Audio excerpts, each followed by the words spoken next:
ಆಗದಂತೆ ನೋಡಿಕೊಳ್ಳಬೇಕು. ಏನೇ ಬರಲಿ ಎಲ್ಲಿವರೆಗೆ ಹೋರಾಟ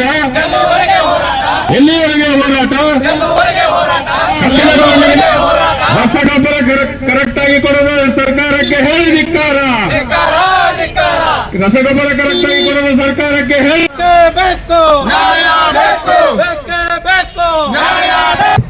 ಬಿತ್ತನೆ ಬೀಜ ಮತ್ತು ರಸಗೊಬ್ಬರ ಪೂರೈಸುವ ಸರ್ಕಾರ. ಇವತ್ತಿನ ದಿವಸ ಈ ಹೋರಾಟದ ಉದ್ದೇಶ ರಾಜ್ಯ ಸರ್ಕಾರದ ವಿರುದ್ಧ ಮತ್ತು ಕೇಂದ್ರ ಸರ್ಕಾರ ವಿರುದ್ಧ.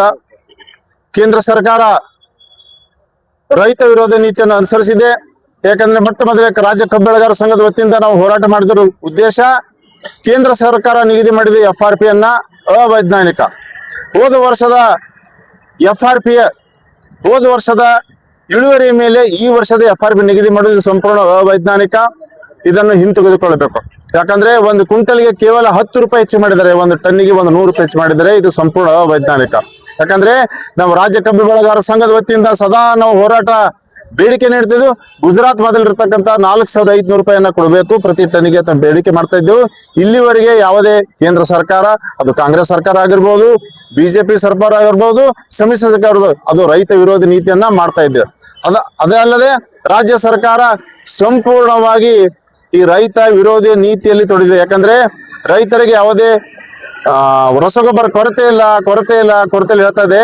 ರೀ ಸ್ವಾಮಿ, ರೈತರಿಗೆ ಯಾಕೆ ಕೊಡ್ತಾ ಇದ್ರಿ? FID ಯಾಕೆ ಮಾಡಿದ್ರಿ ನೀವು? FID ಮಿತಿಯನ್ನ ಕಡಿತಗೊಳಿಸ್ಬೇಕು, ಇದು ರದ್ದುಗೊಳಿಸ್ಬೇಕು. ನಾವು ಒಂದು ಎಕರೆ ಬೆಳಿಬೇಕಾದ್ರೆ ನಮಗೆ ಸುಮಾರು 20 ರಸಗೊಬ್ಬರ ಬೇಕು. ಅದರಲ್ಲಿ ವಿಶೇಷವಾಗಿ ಯೂರಿಯಾವನ್ನ ಮಿತಿಗೊಳಿಸಿದ್ದಾರೆ. ಅದರ ಸಲುವಾಗಿ ರಾಜ್ಯ ಸರ್ಕಾರ ಮತ್ತು ಕೇಂದ್ರ ಸರ್ಕಾರ ಈ ರೈತ ವಿರೋಧಿ ನೀತಿಯನ್ನ ಹಿಂತೆಗೆದುಕೊಂಡು ರೈತರಿಗೆ ಅನುಕೂಲವಾಗಿರ್ತಕ್ಕಂಥ ವಿಷಯವನ್ನ ತಾವು ಮಂಡನೆ ಮಾಡಬೇಕು. ಮತ್ತು ವಿದ್ಯುತ್ ಖಾಸಗೀಕರಣವನ್ನ ಹಿಂತೆಗೆದುಕೊಳ್ಬೇಕಂತ ನಾವು ಇಲ್ಲಿ ಆಗ್ರಹ ಮಾಡಿ ಜಿಲ್ಲಾಧಿಕಾರಿಗಳಿಗೆ ಮತ್ತು ಕೃಷಿ ಅಧಿಕಾರಿಗಳಿಗೆ ನಾವು ಮನವಿ ಕೊಡಲು ಬಂದಿದ್ದೇವೆ. ನನ್ನ ಹೆಸರು ಧರ್ಮರಾಜ್ ಬಿ ಸಾವು, ಜಿಲ್ಲಾ ಕಬ್ಬು ಬೆಳೆಗಾರರ ಸಂಘದ ಕಾರ್ಯದರ್ಶಿ, ಕಲಬುರಗಿ.